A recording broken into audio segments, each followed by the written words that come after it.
Those are the spinal vertebrae, and then here we have the sacral bone and the sacral prominence, and we have with the sacral bone we have three bones of that join to form the hip bone, which are the iliac bone, the ischial bone, ischium, and the pubic bone, the anteriorly. Okay. So here we have the sacroiliac joint, and it's synovial, but it does not move. If it moved, it causes the disarticulation of the hip joint. And here we have the spinal anterior root of the spinal sacral roots.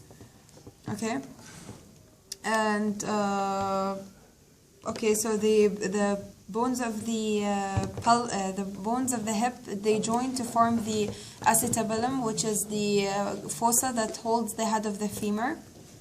This one here. Okay, and okay, so we mentioned that this is the ischium and pubis and the iliac bone. We have, this is the ischial tuberosity over here.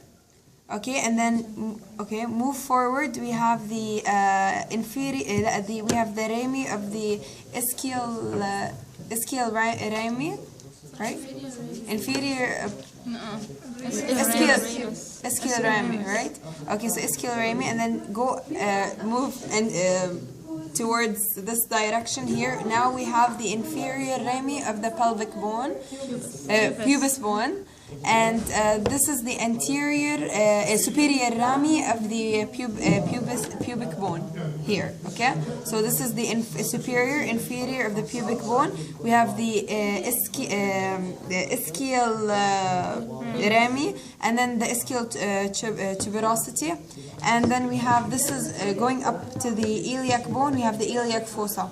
Okay, and the greater, this is the anterior superior iliac spine, the ASIS that you palpate anteriorly.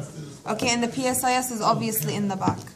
Okay, so the pubic bones, they meet together at this area, which is the pubis symphysis, and this joint is a fibrocartilaginous joint separated by, you can see here, it's a cartilage separates it, and it's only movable during labor by the activation of the hormone oxytocin. Okay, so it activates, it causes a sudden signal for this to start moving during labor. Okay, and okay, so I think outside we covered it. Okay, inside we said this is the sacrum bone. This is the sacral prominence, right? Sacral prominence.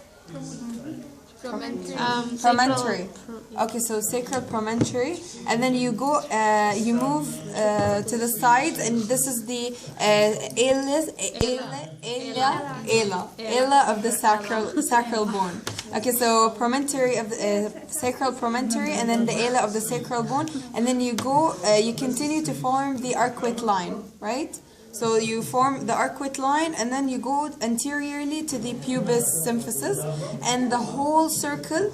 They start on both sides. They start from the sacral promontory, and they meet together at the pubic symphysis. And this whole line is the pelvic inlet or the pelvic brim, and it covers like all the way here. Okay. It divides the pelvis into two parts. The anterior, you mean, and the posterior. Superior and inferior. False and true. Yeah. صح يصدق. Okay, the false is the up one, and the false is here. The false is here, I think, and the true is down, because the false one has the abdominal structures and the true has the pelvic structures. Okay, and if you move this inferior view, okay, yeah, you will find the outlet, the pelvic outlet, and it starts from the coccygeal bone.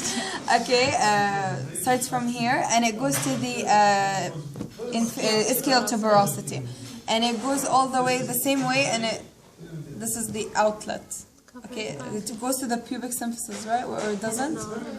It doesn't. It does. Okay, so it goes from the start from the coccygeal bones, and then it goes to the ischial tuberosity, and then again to the pubis symphysis. And this is the whole thing is the outlet, the pelvic outlet, and it holds the pelvic diaphragm. Okay, so pelvic diaphragm is here, and it's also called the floor of the pelvis. Angle. And the angle, the angle is the Subpelvic angle. Pubic. Subpubic angle, right? So here, okay, this angle over here, it's the subpelvic angle, subpubic angle. Oh, I swear to God. Okay, so subpubic angle over here, and it's narrower in men and wider in women, and I think it has something to do with delivery of the baby because this moves during labor. So yeah, did we forget anything? Feel free.